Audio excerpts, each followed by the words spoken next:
በሀገራችን አንድ የማይረባ ተረት አለ። ገበሬው ምን ይላል መሰላችሁ? ኧረ ከተመኛውም ሊል ይችላል፣ የከተማ ሰው ሁሉም ብቻ ምዕመናን ምን ይላሉ? ሰው የገደለው ሰው ይጸድቃል ይላል። ይጸድቃል እንዴ? አይጸድቅም። ሰው ስለገደለ መንግስተ ሰማያት አትገባም። መንግስተ ሰማያት የሚገባው ስራ ስለሰራ ነው እንጂ ወኩሉ ጾሮ ይጸውር።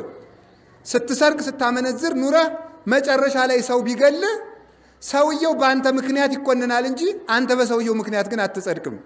ሰው ሁሉ ስራውን ተሸክሞ ነው የሚቆመው። እሱ ስለገደለ የሱ ክፍያ ይሰጠዋል። አንተ ግን ቀድሞ የሰራውን ሸክም ተሸክመ በክርስቶስ ወንበር ፊት ትቆማለህ።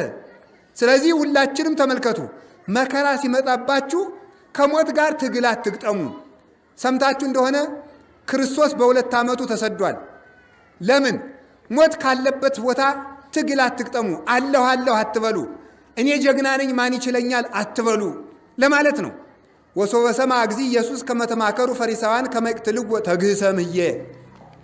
ጌታችን ኢየሱስ ክርስቶስ ፈሪሳውያን ሊገሉት እንደተማከሩ በሰማ ጊዜ ሸሸ ይላል። ሞት በበዛበት ሰዓት አለሁ ብሎ መናገርም አይገባም። ዝም ነው የሚሻለው። ዝም ማለት አንዳንድ ጊዜ ትላላችሁ እንዲህ ይላል፣ የቤተ ክርስቲያን አባቶችም ፈሪ ሆኑ መሰል ለምን አይናገሩም ትላላችሁ። መናገር ሲያስፈልግ ነው የሚነገረው። ሰሚ ሳይኖር መናገር ጥበብ አይደለም፣ ጀግንነት አይደለም። ዝም የሚባልበት ጊዜ አለ። እንኳን እኛ እግዚአብሔርም ዝም ይላል። እግዚአብሔር ዝም ያለው እኛ ምን ብለን እናገራለን? ስለዚህ እግዚአብሔር ቤተሰቦች በሁሉም ጊዜ አፍም ያስገድላል። አፍ ይጼውኦ ለሞት ይላሉ አባቶቻችን። አፍ ሞትን ይጠራል።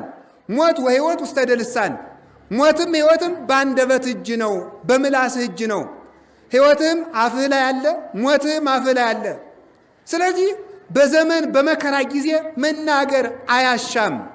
መናገር የሚያሻው ምንድነው ሲባል ሰሚ ሲገኝ ነው። ሰሚ ሲገኝ ይነገራል። ብእሲ ዘይነግር ቃለ በኀበ ዘይሰምዖ ይመስል ብእሲ አብደ ዘያስተጣግ አግልዕተ በዲበ ሆፃ። በማይሰማው ሰው ጆሮ ምክር የሚናገር ሰው ባሸዋ ላይ ካብ የሚክብ ቤት የሚሰራ ሰው ይመስላል ይላል። ለማይሰማው ሰው ምክር የሚመክር ሰው ካሸዋ ላይ ቤት የሚሰራ ይመስላል። ሰራው ብሎ ዘወር ሲል አሸዋው ተንዶ ቤቱም ይናዳል። የማይሰማህን ሰው ብትመክረው ቂም ይጨምራል እንጂ መልካም ነገር